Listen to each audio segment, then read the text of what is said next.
تو فتاب علیہ کتنی بڑی بات لگتی ہے نا، رب العالمین رب کریم اپنے بندے کی طرف پلٹ آئے، اپنے بندے پہ توجہ کر لے، اپنے بندے پر رحم کر دے، اور کس لیے؟ گناہگار بندے پہ گناہ ہوا لیکن اب شرمندہ ہو گیا، اللہ تعالیٰ اس کی طرف پلٹ آتا ہے، اللہ تعالیٰ اس پہ اپنی توجہ فرماتا ہے، اس پہ مہربانی فرماتا ہے، اس پہ رحم فرماتا ہے، وحدہ اور ہدایت دی، نہ صرف یہ کہ توبہ قبول کر لی، نہ صرف یہ کہ اس پہ اپنا رحم کر دیا، اس پہ اپنے مہربانی کر دی، پھر آگے ہدایت بھی دی۔ ہدایت دینا کیا ہے کہ آگے کے لیے، آگے کے مراحل کے لیے ہدایت دی، تاکہ آدم علیہ السلام اور ان کی ذریت شیطان کے فتنوں کا مقابلہ کر سکیں۔ یہیں سے یہ بھی سمجھ میں آتا ہے کہ وہ عیسائیوں کے پاس جیسے کی تھیوری ہے نا کہ آدم علیہ السلام اور ان کی ذریت جو ہے جیسے ابدی گناہ گار ہے ہی گناہ گار، لیکن یہاں پہ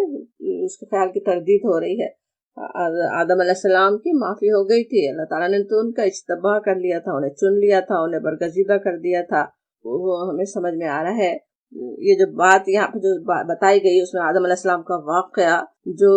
اتنی دفعہ قرآن میں آتا ہے، ایک طرف تو ہمیں یعنی اولاد آدم کو اپنی کمزوری سے آگاہ کرتا ہے نا، کہ ہمارے قدم پھسل سکتے ہیں، اپنے لیے زندگی کی بھلائیاں سمیٹنے کی فکر، اس کی سرعت اور تیزی میں اپنے رب کی ناراضی مول سکتے ہیں۔ بالکل وہی ہوا تھا نا آدم علیہ السلام کے ساتھ بھی، اور وہی ذریت آدم بھی کرتی ہے، وہی انسان بھی کرتے ہیں، خیر کے پیچھے دوڑ رہے ہیں، بھلائیاں حاصل کرنے کی فکر ہے، اور اس میں پھر کیا ہوتا ہے، قدم پھسل جاتے ہیں، اپنے رب کی ناراضی مول لیتے ہیں، اور یہ کمزوری کا اندازہ ہوتا ہے نا اس واقعے سے کہ ہمارے اندر یہ ہے، کمزوری ہے، ہو سکتی ہے، اس سے اپنے ہوشیار رہنے کی ضرورت ہے، اپنے آپ کو اس سے بچانے کی ضرورت ہے۔ دوسرے جو دشمن ہے ہمارا ابلیس، شیطان، ابلیس کی ذریت، اس کی عیاری کا بھی اندازہ ہوتا ہے نا، وہ کس طرح بڑی خیرخواہ کے روپ میں آ کر ہمیں کتنا بڑا دھوکہ دے سکتا ہے نا، ہمارے نفس کے اندر بھی بیٹھا ہوا ہے، ہمارے آس پاس کے لوگوں کے بھی نفس میں بیٹھا ہوا ہے۔ دوسرے اپنے کسی خیر خواہ کی ہم بات سن رہے ہیں، لیکن اگر وہ خیر خواہی ہمیں اپنے رب کے راستے سے ہٹانے والی ہے، اس کی خیر خواہی کوئی ایسے بڑی ہمیں اچھی نصیحت کر رہا ہے، لیکن اصل میں تو وہ ہمیں اپنے رب کے راستے سے ہٹانے والی بات کر رہا ہے، تو وہ تو پھر اس کے نفس کے اندر کا شیطان ہے جو بول رہا ہے نا، اس سے بچنے کی ضرورت ہے۔ تو اس دشمن کی عیاری کو سمجھنے کی ضرورت ہے، تو اس سے دھوکہ نہ کھا جائے۔ ہم خود بہت کمزور ہیں، شیطان بڑے غضب کا دشمن ہے، پھر جنت سے نکل کر اس دنیا میں رہنے سہنے کی مشقت بھی انسان کو اٹھانا ہے، لیکن ان سب کے ساتھ رب کریم کا سہارا ان ساری مشکلات کو آسان کرنے والا ہے نا، تو وہ جو مہربان اور رحیم ہے، جو ہمارے پھسل جانے اور گر جانے کے بعد بھی اپنی رحمت سے اٹھا لیتا ہے، التواب الرحیم ہے، اپنی مہربانیاں، اپنا کرم اپنے بندوں پر فرماتا ہی رہتا ہے، بار بار موقع دیتا ہے، بار بار بندہ پھسلتا ہے، بار بار اللہ سے وعدے کرتا ہے، بار بار پھر بھول جاتا ہے، چاہتا ہے اپنے اللہ کی بندگی پہ قائم رہنا، لیکن پھر بھی پھسل جاتا ہے، لیکن اللہ تعالیٰ بھی چھوڑ نہیں دیتا ایسے بندے کو کہ اس نے اتنی دفعہ معافی مانگی اب اس کو چھوڑ دیا جائے، نہیں، وہ بار بار اس سے توبہ قبول ہی فرماتا رہتا ہے، بلکہ اور آگے ہدایت دیتا رہتا ہے، جتنی دفعہ وہ توبہ کرتا ہے اتنی دفعہ اپنے درجے، اس کے اپنے بندے کے درجے وہ بڑھا دیتا ہے، اور اس کے آگے ہدایت کا سامان فرماتا ہے، اس کی وجہ سے کتنا بھی یہ سارا اتنا جو بڑا امتحان دنیا میں وہ آسان ہو سکتا ہے نا، رب کریم پہ بھروسہ ہو، اس کی طرف پلٹنے والے ہوں، اس کی توابی کا پتہ ہو کہ وہ اس سے مایوس نہ ہو کبھی بھی کہ ہم تو ہیں ہی پھسلنے والے، ہم تو ہیں غلطیاں کرنے والے، ہم تو ہو گئے گناہ گار، اب ہو ہی کیا سکتا ہے، کبھی یہ مایوسی شیطان ڈالنا چاہتا ہے نا، کبھی بھی اس کا شکار انسان نہ ہو، اپنے رب پہ ہمیشہ بھروسہ رکھے۔ پھر کہا جاتا ہے، سورۃ طٰہٰ ہم پڑھ رہے ہیں، اس کی آیت نمبر 123، قالا کس نے فرمایا؟ اللہ تعالیٰ نے، اہبتا اتر جاؤ دونوں، منہا اس سے، یہاں سے، جمیعا سب کے سب، بعضکم لبعض عدو، تم میں سے بعض کے دشمن ہیں، فَإِمَّا پس اگر یاتینکم آئے تمہارے پاس، منی میری طرف سے، ہدن ہدایت، فمن اتبع پس جو اتباع کرے گا، پس جو پیروی کرے گا، ہدایا میری ہدایت کی، فلا پس نہیں یدلو گمراہ ہوگا، ولا یشقا اور نہ تکلیف پائے گا۔ اب یہاں کہا جا رہا ہے تسنیہ کا صیغہ آ رہا ہے نا، حبتہ کے معنی ہوتے ہیں کسی جگہ اترنا، کہیں جیسے ٹھہرنے کے لیے آتا ہے، قیام کرنے کے لیے بھی آتا۔ اہبتا کہنا کس طرح، تسنیہ دو کی جمع، یہ تسنیہ کا صیغہ ہے، اس سے کون دو مراد ہے اس کے بارے میں مختلف مفسرین کی مختلف رائے ہیں۔ ایک تو کسی نے یہ سمجھا کہ یہاں حضرت آدم علیہ السلام اور حضرت حوا کو مخاطب کیا جا رہا ہے کہ دونوں اترو، لیکن دوسری جگہ جمع کے صیغے میں بھی ہے، سورہ بقرہ کی شروع میں جہاں ہے وہاں کیا ہے، وَقُلْنَا اهْبِطُوا بَعْضُكُمْ لِبَعْضٍ عَدُوٌّ، اور ہم نے کہا تم دونوں ایک دوسرے کے دشمن ہو، یہاں سے اترو۔ اب وہ بات صحیح سمجھنا بھی ضروری ہے کہ دشمن کون ہے، ایک دوسرے کا دشمن کون ہے، وہ اس کے بارے میں بھی پھر الگ رائے ہے نا۔ کسی نے یہ سمجھا کہ دونوں سے کہا جا رہا ہے، حضرت آدم حضرت حوا سے، تو جیسے عورت مرد ایک دوسرے کے دشمن ہو یا انسان ایک دوسرے کا دشمن ہو سمجھا، لیکن زیادہ بہترین جو بات ہے اس کے لیے کئی دلائل بھی ہیں، اس کی جو تفسیر کرتے ہیں کہ یہاں وہ مراد نہیں ہے، بلکہ دونوں سے مراد اصل میں آدم علیہ السلام اور ابلیس، اور ان سے دونوں فریقوں، اور جیسے دو اسپیشیز ہوں ان دو فریقوں کے لحاظ سے خطاب ہو رہا ہے کہ تم دونوں اترو، اور اسی لیے جمیعہ کا بھی لفظ ہے، یہاں پہ بھی جمیعہ کا لفظ آ رہا ہے۔ دوسری جگہ سورہ بقرہ میں بھی جہاں پہ ایک وہاں پہ جمعی کے صیغے میں ہے وَقُلْنَا اهْبِطُوا، پھر آگے چل کے بھی وہاں پہ بھی بات ہوتی ہے کہ کہا گیا آگے کہ قُلْنَا اهْبِطُوا مِنْهَا جَمِيعًا، اترو تم سب کے سب کے سب سے مراد پھر وہی ہے کہ ابلیس بھی اترے اور حضرت آدم حضرت حوا السلام علیہ وہ بھی اترے، تو اس کو بھی اترنے کا حکم تھا ہی نا، ابلیس کو بھی دوسری جگہ کہا ہی گیا تھا قال اهبط، اتر یہاں سے، تو ان سب کو اترنے کا کہا گیا۔ وہ اصلی دشمنی ان کی ہے آپس میں، دشمنی جیسے قرآن میں کتنی ہی جگہ یہ بات کہی گئی نا کہ شیطان تمہارا دشمن ہے، یہاں پر بھی ہے کہ لبعض عدو بعضکم لبعض عدو، لیکن صاف صاف شیطان کا بھی کئی جگہ آتا ہے، جیسے سورہ کہف میں بھی ہے کہ تم ابلیس اور اس کی ذریت کو کیسے اپنا ولی بناتے ہو جبکہ وہ عدو لکم، وہ تمہارے دشمن ہے، صاف صاف بات ہے وہاں پہ کہ وہ انسانوں کا دشمن ہے، اور بھی قرآن میں کئی جگہ یہ بات ہے کہ وہ دشمن ہے تمہارا، بلکہ پیچھے اسی صورت میں بھی جہاں بھی ہم پڑھ رہے تھے نا واقعہ حضرت آدم علیہ السلام کا، وہاں پہ بھی تھا آیت 117 دیکھیں، فَقُلْنَا يَا آدَمُ إِنَّ هَذَا عَدُوٌّ لَكَ وَلِزَوْجِكَ، کہ اے آدم، ابلیس دشمن ہے تمہارا اور تمہاری بیوی کا، تو وہ ہے اصل انسانوں کا دشمن نا۔ انسانوں کی آپس میں جو دشمنی ہوتی وہ اصل میں تو شیطان کی کوششوں سے آ جاتی ہے نا، ورنہ میاں بیوی کے تعلق کا ہمیں پتہ ہے کس طرح اللہ تعالیٰ نے تو اس محبت کو اپنی نشانی بتایا سورہ روم میں، حضرت آدم اور حضرت حوا کے درمیان بھی الفت اور محبت کا ہی تعلق تھا، اور اولاد آدم کا بھی آپس میں تو تعلق اخوت اور محبت ہی کا ہونا چاہیے اور ہوتا بھی ہے، دشمنی اور عداوت جہاں آ جاتی ہے وہ شیطان کی کوششوں سے بس آتی ہے۔ تو یہاں اس آیت میں قُلْنَا اهْبِطَا جو کہا جا رہا ہے وہ تم حضرت آدم علیہ السلام بھی اترے اور ابلیس بھی، اور وہ آپس میں دشمنی رہ گئی۔ دشمن کو پہچاننا بھی بہت لازمی ہے نا، انسان کو اگر پتہ ہی نہ ہو کہ اس کا کون دشمن ہے تو کتنا غلطیاں وہ کتنی کر سکتا ہے نا، اور انسان کر ہی رہے ہیں، کرتے ہی ہیں، پہچانتے نہیں ہیں کہ کون اصل میں دشمن ہے، اور اس کو اصل پہچاننے کی ضرورت ہے کہ وہ ہے تمہارا دشمن، اور کیسا بڑا دشمن ہے، کتنا بڑا دھوکے باز ہے، وسواس الخناس ہے، کیا کیا اس کی کوششیں اس کی رہتی ہیں، تو اس سے اپنے آپ کو بچانے کی ضرورت ہے۔ اور پھر کہا جا رہا ہے فَإِمَّا يَأْتِيَنَّكُم مِّنِّي هُدًى، بس اگر آئے تمہارے پاس میری طرف سے ہدایت، تو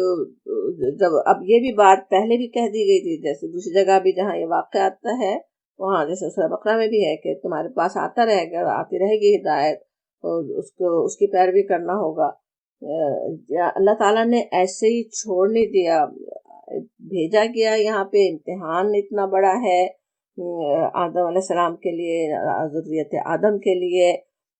اللہ تعالیٰ نے حالانکہ بہت کچھ سمجھ، عقل، شعور سب کچھ دیا بھی ہے، نشانیاں بھی دنیا میں رکھی ہیں، لیکن پھر بھی انسان کے لیے اور آسانیاں کرنے کے لیے، ہدایت تک پہنچنا اس کے لیے آسان ہونے کے لیے اللہ تعالیٰ نے وعدہ بھی کیا کہ میں بھیجتا رہوں گا ہدایت، اور یہاں پہ بھی وہی بات یاد دلائی گئی کہ وہ جب آئے گی میری طرف سے ہدایت، بس اگر آئے تمہارے پاس ہدایت میری طرف سے، فمن اتبع ہدایا، پھر جو اس کا اتباع کرے، جو اس کی پیروی کرے، اس کے لیے پھر کوئی فلا یضل ولا یشقی ہے، وہ گمراہ نہیں ہوگا۔ یہ بھی سمجھ میں آتا ہے کہ وہی ایک راستہ ہے نا صحیح ہدایت پانے کا۔ اللہ تعالیٰ کی طرف سے اتنی زبردست، جیسے اپنے بندوں کے لیے ایک بڑا فیور ہے، ایک بڑی عنایت ہے، بڑی رحمت ہے اس کی، کہ اس نے امتحان میں ڈال کر ایسے نہیں چھوڑ دیا، خود رہنمائی فرما رہا ہے،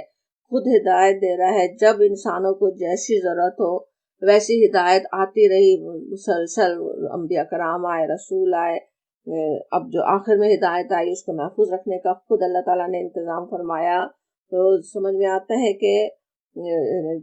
دنیا میں شیطان کے فتنوں سے بچنے کا، اس سے امان میں رہنے کا واحد ذریعہ اللہ کی کتاب ہی ہے۔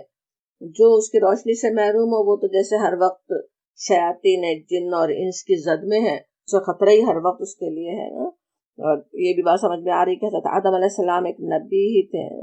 شیطان کے ساتھ جو مقابلہ ہونا ہے اس کے لیے زمین پر اتارے گئے، لیکن اس مقابلے کے لیے جس اللہ کی جس ہدایت کی ضرورت ہے، ان کو، ان کی ذریت کو جس اللہ کی رہنمائی کی ضرورت ہے، ان کو ان کے حالات کے مطابق اللہ تعالیٰ نے اس وقت بھی شریعت دی آدم علیہ السلام کو، اور بعد میں بھی آتی رہے گی، وہ بتا دیا گیا۔ اور پھر یہ بات کہ فلا یضل ولا یشقی، نہ وہ گمراہ ہوگا، اور اس کو چھوڑ دے تو گمراہی کا ڈر ہے نا۔ جس نے اس کو پکڑ لیا اس ہدایت کو، وہ سمجھے کہ وہ بچ گیا گمراہی سے۔ اور یشقا ہونا کس طرح نا کہ شقا کا لفظ یاد ہوگا، بدبختی کے، مشقت، محنت، بدبختی کی بات ہے، یعنی سعادت اور اطمینان جو ہے وہ اس ہدایت کی پیروی میں ہے، اور جو اس کی ہدایت کی پیروی نہ کرے اس کے لیے تو پھر کیسا یشقا ہو سکتا ہے، وہ کیسے بدبخت ہو سکتا ہے، وہ کتنے بد نصیب ہو سکتا ہے۔ سورہ بقرہ میں جیسے کہا گیا نا کہ فَإِمَّا يَأْتِيَنَّكُم مِّنِّي هُدًى فَمَن تَبِعَ هُدَايَ فَلَا خَوْفٌ عَلَيْهِمْ وَلَا هُمْ يَحْزَنُونَ۔ بس جب آئے میرے پاس سے جو ہدایت، اور جو اس کی پیروی کرے گا اس کے لیے بھی کوئی خوف وہ نہیں ہے اس کے لیے، اور نہ کوئی اس کے لیے رنج ہے، کوئی غم اس کے لیے نہیں ہے۔ یہاں وہی البات فلا یضل ولا یشقی سے کہی گئی، کوئی خوف، کوئی غم نہیں، کوئی حزن نہیں۔ اگر اس ہدایت پہ عمل کر لیں تو پھر تو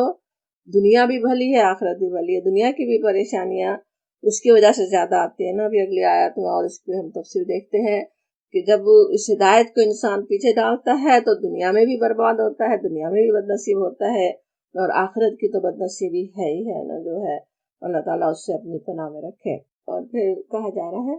آیت نمبر 124، ومن آردا، اور جو آردا منہ پھیرا، جس نے ان ذکری میری نصیحت سے، فَإِنَّ لَهُ، پس بے شک اس کے لیے، معیشتاً ضنکا، اس کی زندگی تنگ ہوگی، وَنَحْشُرُهُ، اور اٹھائیں گے ہم اس کو، اس کا حشر کریں گے ہم، یوم القیامت، قیامت کے دن، اعمیٰ، اعمیٰ کہیں تو اندھا، ہم اسے اندھا اٹھائیں گے، یہ کہا جا رہا ہے۔ ومن آردا، اور جو اعراض کرے، اردا این رے دواد، اردا کے معنی میں سے تو ہوتا ہے نا کسی کے سامنے کوئی چیز پیش کرنا، عرض گزارش کرنے کو بھی کہتے ہیں، لیکن آردا ان جیسے آ رہا ہے یہاں پہ، ان آگے آ رہا ہے نا، تو اس کے معنی ہوتے ہیں کسی کے جیسے سامنے سے ہٹ جانا، منہ پھیر لینا، اعراض کرنا اردو میں بھی انہی معنوں میں استعمال ہوتا ہے نا، کسی کے منہ پھیر دینا، کسی سے اگنور کرنا، دور ہو جانا۔ یہاں پہ کہا جا رہا کہ جو میرے ذکر سے اعراض برتے، ذکری، ان ذکری، اب ذکری یہاں پہ کس کو کہا گیا؟ ذکری کا تو میرا ذکر ہے، یعنی ظاہر اللہ کا ذکر، اور ذکر سے پھر بڑی چیز تو، سب سے پہلی چیز تو اللہ پر ایمان ہے، پھر اس کی یاد۔ اور پچھلی آیت کے ساتھ ایسے اس آیت کو ملا کر پڑھیں تو اس میں پیچھے جس ہدایہ جسے کہا گیا تھا، جسے میری ہدایت، جس ہدایت کی بات تھی کہ جو اس کی پیروی کرے گا وہ نہ بھٹکے گا نہ بدبخت ہوگا، تو اسی ہدایت کو بھی کہا جا سکتا نا یہاں پہ ذکری، میرا ذکر، ذکر قرآن میں کئی جگہ قرآن کے لیے بھی لفظ آتا ہی ہے ذکر کا، جو بھی اللہ تعالیٰ کی طرف سے وحی آئی اس کے لیے ذکر کا لفظ ہے۔ یہاں اب اس شخص کی بات ہو رہی ہے جو اللہ کی ہدایت سے، اس کے پیغام سے منہ موڑ لے، تو اس کا کیا ہوگا پھر؟ اس کی زندگی میں، زندگی کے فیصلوں میں اللہ کی یاد کا جیسے کوئی دخل ہی نہیں ہے، ہر کام وہ اللہ کو بھول کر بس کر رہا ہے۔ اس کے علاوہ زبان سے کہا جانے والا جو ہم زبان سے کرتے ہیں ذکر، وہ بھی مراد ہو ہی سکتا ہے نا، کیونکہ اس ذکر سے بھی کیا ہوتا ہے، دل میں اللہ کی یاد آتی ہے، تقویٰ پیدا ہوتا ہے، جس کا اثر پھر عمل پر نظر آتا ہے نا۔ پہلی بات ہم نے سمجھی کہ عمل میں نہیں ہے اس کے کوئی ذکر، کوئی یاد ہی نہیں ہے، ہر کام اللہ کو بھول کر وہ کر رہا ہے۔ دوسری بات یہ کہ اللہ کے ذکر زبان سے بھی کرنے والا ہے تو ظاہر ہے اس کا بھی پھر اثر عمل میں بھی آ ہی جائے گا نا۔ تو بالکل انہی معنوں میں پیچھے بھی تھا سورہ طٰہٰ میں آیت نمبر 99 اور 100 اگر دیکھیں تو وہاں پہ تھا کہ وَقَدْ آتَيْنَا مِن لَدُنَّا ذِكْرًا، اور تحقیق دیا ہم نے تجھ کو اپنے پاس سے نصیحت، ذکر۔ وہاں پہ بھی دیکھیں ذکر، اپنے پاس سے ہم نے ذکر دیا، کس کو کہا جا رہا ہے؟ اسی کو، وحی کو، اللہ کی کتاب کو۔ من اعرض عنہ، جس نے منہ پھیرا اس سے، جس نے اعراض کیا، فإنہ، بس بے شک وہ، یحمل یوم القیامت وزرا، بس وہ اٹھائے گا قیامت کے دن بھاری بوجھ۔ اور آگے اور بھی اس بوجھ کا ہے کہ کیسے وہ اس کو ہمیشہ اس میں رہیں گے، اور بہت ہی برا ہے وہ قیامت کے دن کا بوجھ۔ تو وہاں پہ آخرت کی بات ہے، اس سے جو منہ موڑے، جو اس سے اعراض کرے، اس کے لیے آخرت میں بوجھ ہے۔ یہاں پہ بات دنیا سے شروع ہو رہی ہے کہ اس کے لیے معیشت دنکا، معیشت کیا ہے تو دنیا کی زندگی، رہن سہن، اور دنکا کا جو لفظ ہے اس کے معنی ہے رہن سہن کی تنگی، دل کی بے اطمینانی، بے قراری، فکر اور پریشانی کا ہجوم۔ تو کیا سمجھ میں آ رہا ہے کہ ساری چیزیں نا، کہ جو دل کے اندر کی الجھن پریشانیاں ہوں، یا جو نظر آتی ہیں، جو ظاہر میں ہوتی ہیں نا کی پریشانیاں۔ اور یہ معیشت دنکا کس کے لیے ہے؟ وہ جو اعراض کرے، اور اعراض کرنا جو ہے انفرادی طور پر بھی ہے، اجتماعی طور پر بھی ہو سکتا ہے۔ ایک فرد سوچے اپنے رب کی، اللہ کی ہدایت سے غافل ہو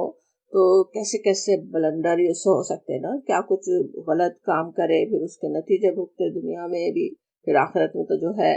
ایک گھر کے افراد اس ذکر کو بھولے ہوئے ہوں تو گویا گھر کا نظام غلط بنیادوں پر چل رہا ہے۔ ایک بستی میں اللہ کے قانون پر عمل نہیں ہوتا تو پھر اس سے کیا کچھ بگاڑ پیدا ہوتے ہیں۔ اور اعراض بھی پھر کئی طرح کا ہو سکتا ہے نا۔ ایک تو اعراض کی انتہا ہے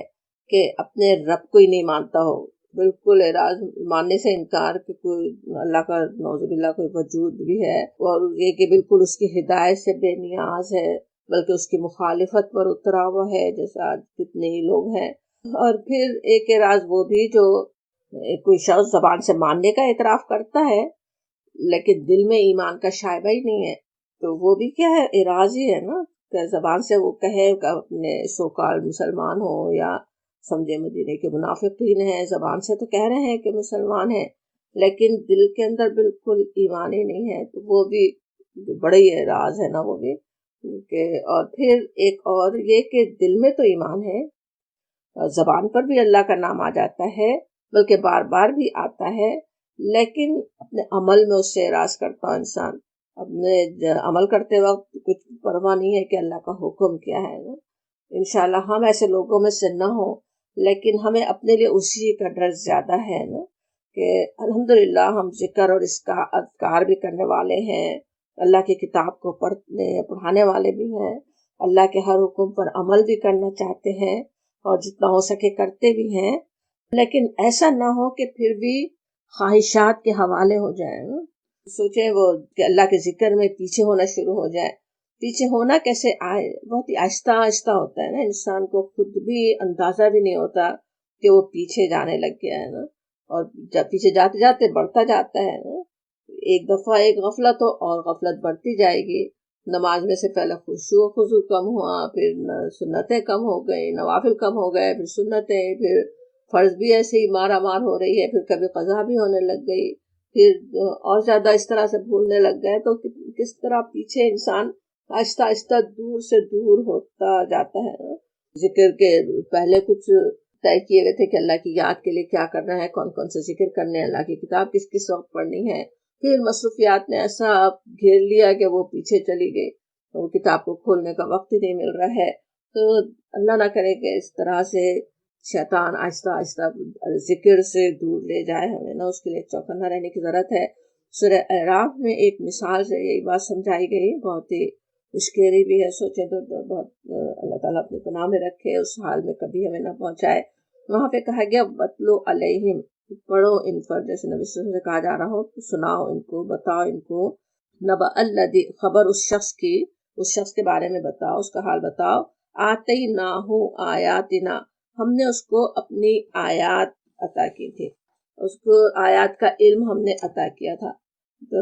اللہ تعالیٰ نے دیا، علم تھا اس کے پاس، جانتا تھا آیات۔ فَانْسَلَخَ مِنْهَا، پھر کیا ہوا، وہ فَانْسَلَخَ، اس سے نکل گیا وہ، یعنی آیات کا علم پانے کے بعد پھر اس کی پابندی بھی ہوتی ہے، آیات کیا کہہ رہی ہیں اس پہ چلنا بھی ہوتا ہے نا، وہ پابندیوں سے نکل بھاگا۔ فَانْسَلَخَ مِنْهَا فَأَتْبَعَهُ الشَّيْطَانُ، بس پیچھا کیا اس کا شیطان نے۔ اور سوچیں جیسے کہ ہمیں پتہ ہے اللہ کا ذکر جو ہے وہ حفاظت کرنے والی چیز ہے نا، وہ شیطان کے فتنوں سے، شیطان کی چالوں سے محفوظ رکھنے والا ایک مضبوط قلعہ ہے نا اللہ کا ذکر۔ انسان اس ذکر کو چھوڑ دے، وہ ذکر نہیں کر رہا ہے تو پھر کیا ہے، شیطان مضبوط اس کا ہوتا جاتا ہے نا، جو نفس میں بیٹھا ہوا شیطان ہے وہ طاقتور ہوتا چلا جاتا ہے، اور وہ اس کمزوری، ایک شیطان کو جو ایک انسان کی کمزوری پتہ چل جائے تو وہ تو اسی کے پیچھے ہی پڑ جاتا ہے نا، وہی اس سے کروانے کے لیے بار بار اس کو راغب کرتا ہے، بار بار ترغیب دیتا ہے۔ تو یہاں وہی آ رہا ہے کہ فَأَتْبَعَهُ الشَّيْطَانُ، شیطان اس کے پیچھے پڑ گیا۔ اسے کتنا چوکنا رہنے کی ضرورت ہے، پتہ بھی نہیں چلتا نا، انسان کو سمجھتا ہے میرا دل کہہ رہا ہے، میں سوچ رہا ہوں، میں چاہ رہا ہوں، مجھ پہ اتنا پریشر ہے، میرے سب لوگ یہ چاہتے ہیں مجھ سے، میرے محبوب لوگ، مجھے یہ کرنا ہے، حالانکہ اصل تو وہ شیطان پیچھے پڑا ہوا ہوتا ہے نا۔ اور پھر اس کا کیا حال ہوا، کہا جاتا فَكَانَ مِنَ الْغَاوِينَ، تو وہ بھٹکنے والوں میں شامل ہو کر رہا۔ تو اللہ تعالیٰ اسے پناہ میں رکھے کہ اس طرح آہستہ آہستہ ایسا نہ ہو کبھی بھی کہ علم حاصل کرنے کے بعد بھی اپنے نفس کی خواہشات کے پیچھے جائیں، اپنے نفس کے تقاضوں کو پورا کرتے کرتے ہم ذکر سے کبھی انشاءاللہ غافل نہ ہو۔ ہاں، اور آگے اسی کے آگے آیت وہ بھی ہے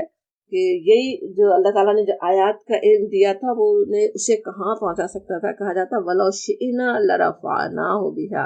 اگر ہم چاہتے تو ان آیات کے ذریعے اسے بلندی عطا کرتے۔ اللہ کا چاہنے سے یہ نہیں ہم کبھی بھی سوچ سکتے کہ کیونکہ اللہ نے صرف اس وجہ سے کہ اللہ نے نہیں چاہا،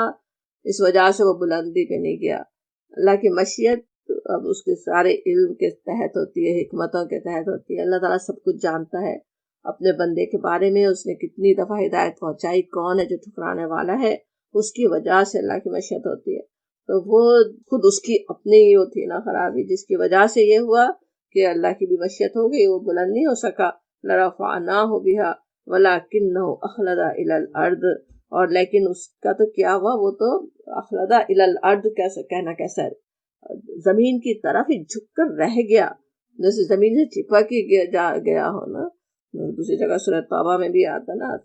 اَتَّعَقَلْتُمْ إِلَى الْأَرْضِ، کیا زمین کی جیسے کشش جیسے پکڑ لیا ہو نا کسی انسان کو، زمین کی یہ دنیا ہی کی محبت ہے نا، دنیا کے لیے جب انسان اپنے رب کو ناراض کر دے تو اس کا تو کیا ہوا کہ وہ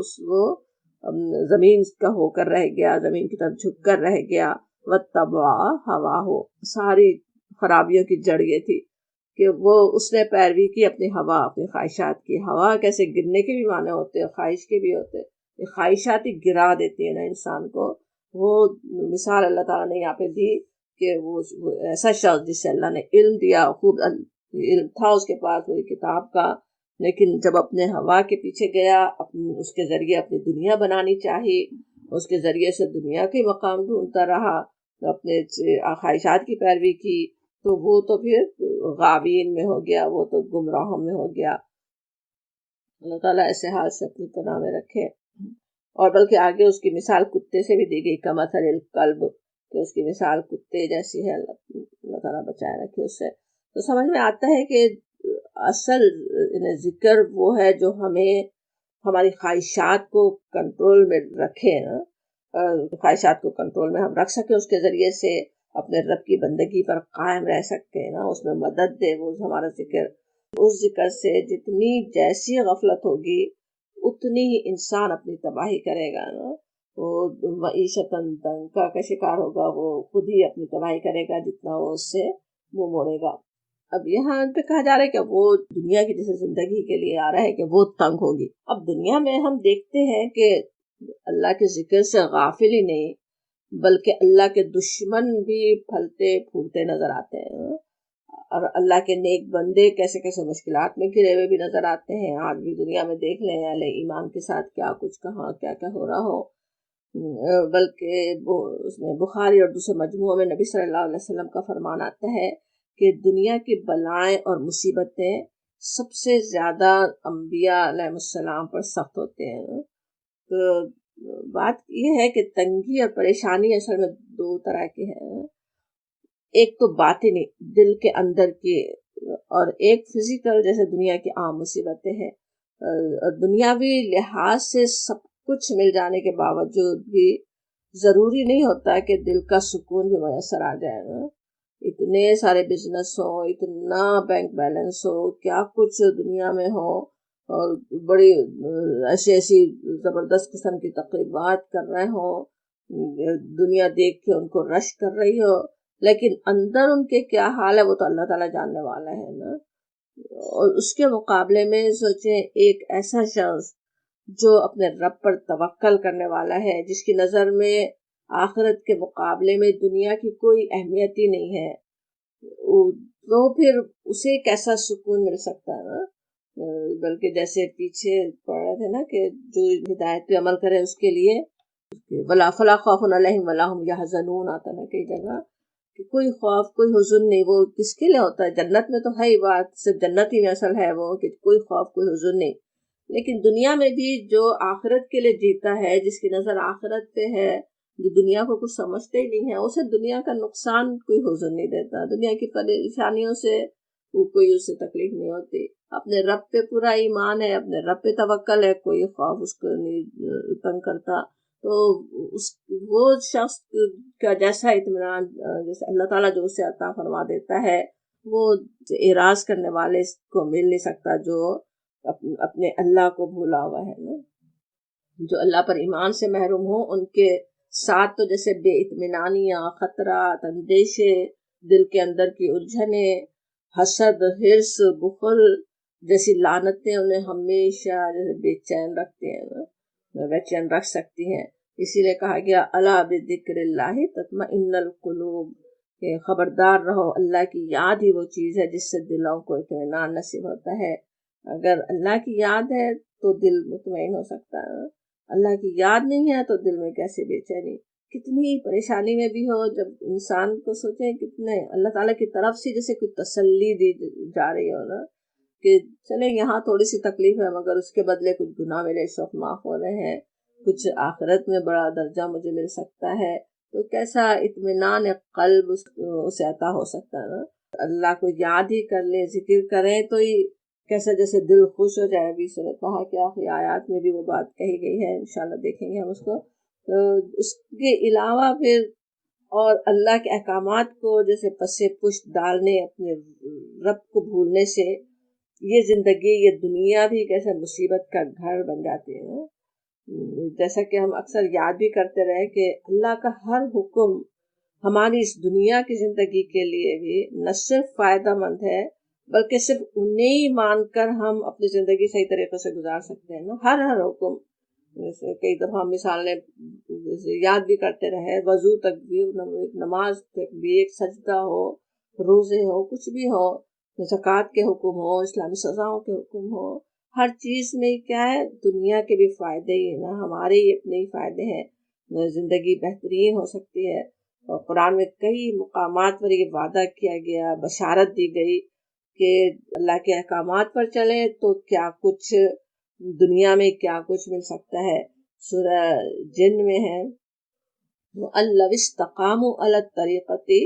لَأَسْقَيْنَاهُم مَّاءً غَدَقًا، کہ لوگ اگر راہ راست پر چلتے،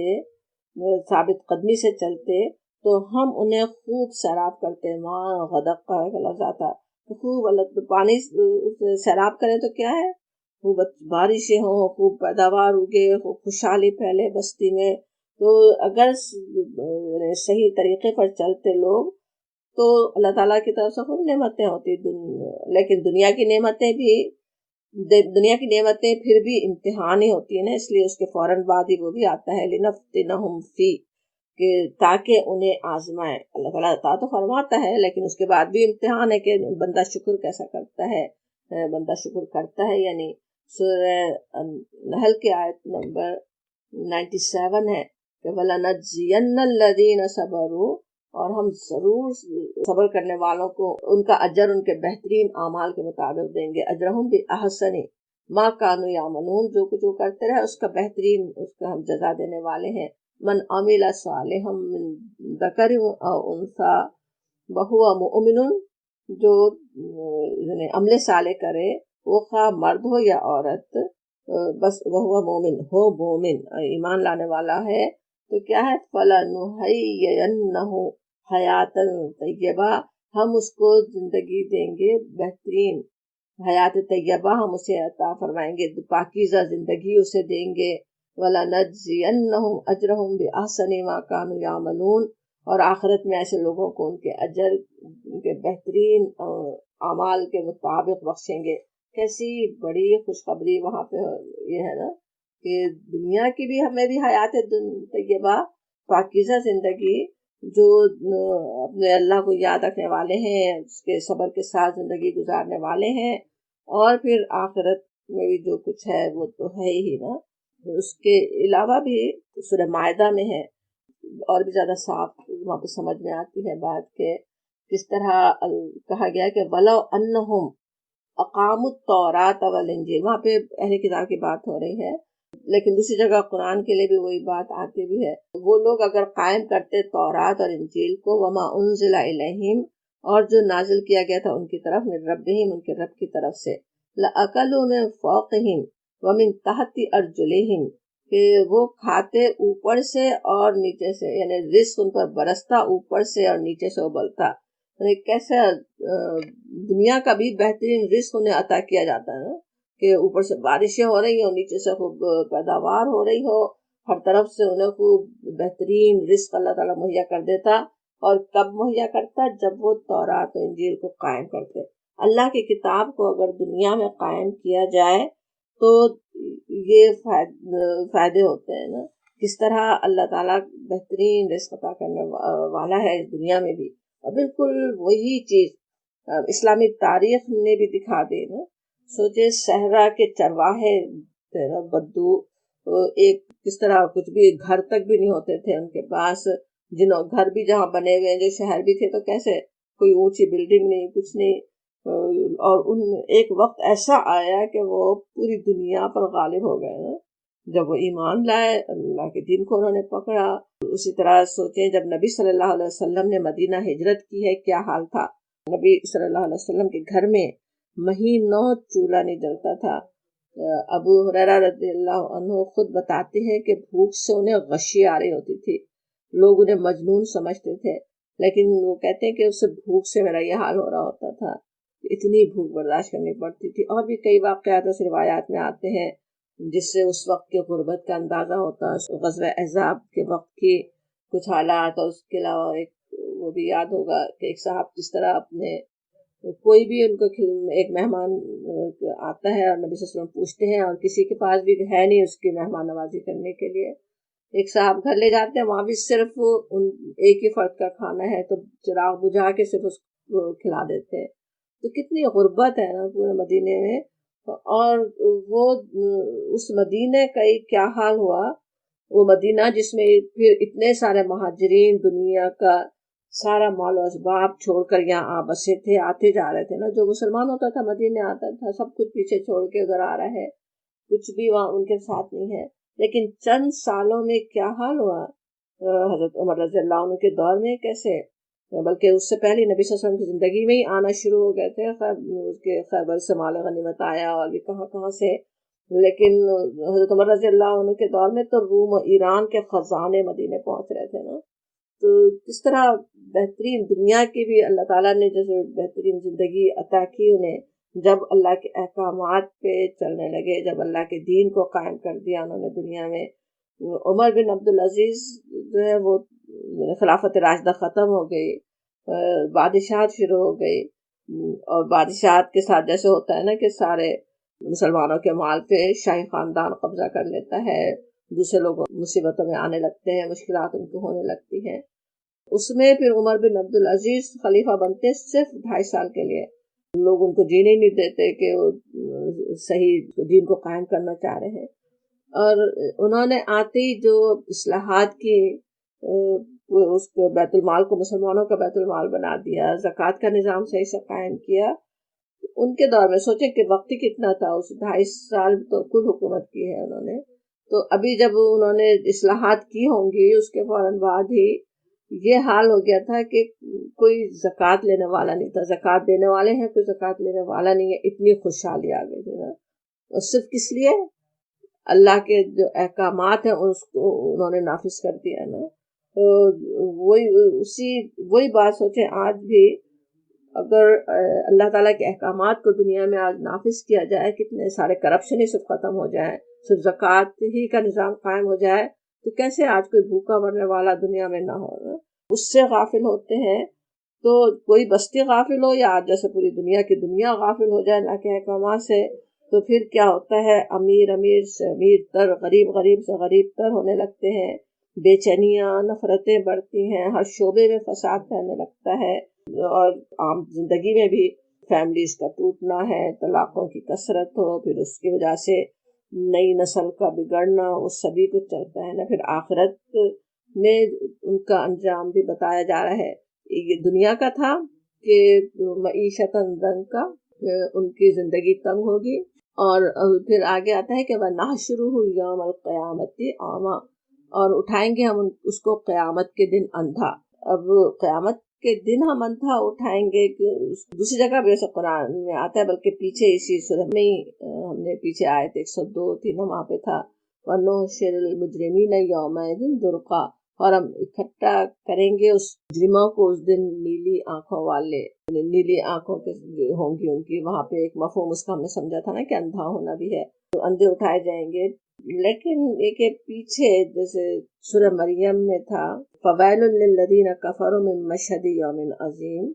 کہ سو جن لوگوں نے کفر کیا وہ وقت بڑی تباہی کا ہوگا جبکہ وہ ایک بڑا دن دیکھیں گے. اور پھر آگے ان کے لیے آتا ہے کہ اسمع بہ وابصر،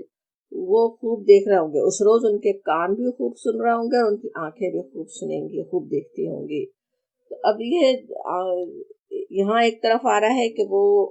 جو اللہ کے ذکر سے غافل ہوں گے وہ اندھے اٹھائے جائیں گے. کہیں یوم ذوالرقہ کی بات ہے،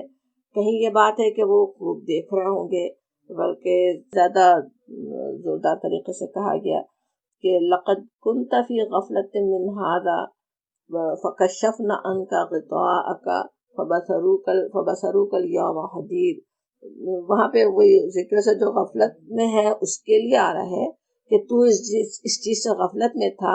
اب ہم نے تیرے آگے سے پردہ ہٹا دیا اور تیری نگاہ آج بڑی تیز ہے، تجھے خوب نظر آ رہا ہے. تو دو مختلف باتیں ویسے تو لگ رہی ہیں نا سوچے تو،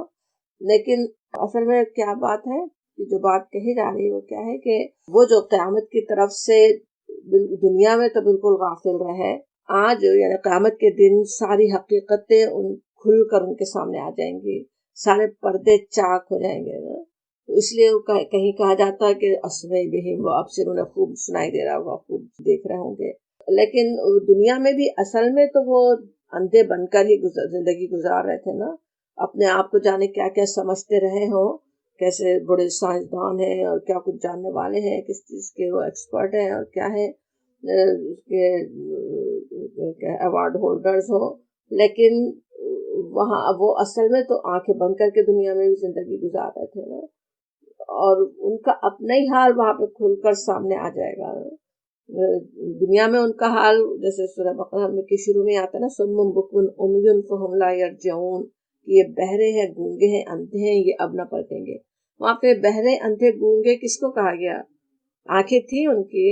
کان بھی تھے ان کے، بولنا بھی آتا تھا، لیکن حق بات کے لیے اندھے تھے، انہیں سمجھ ہی نہیں آ رہا تھا، دیکھ ہی نہیں سک رہے تھے ان کو۔ تو کی بات کیا ہے کہ آنکھ، کان اور دل کے پردے اٹھانے والی چیز اللہ کی یاد دہانی ہے، تو اس سے اگر انسان اعراض کرے تو گویا اندھیرے میں بھٹک رہا ہے۔ اسی وجہ سے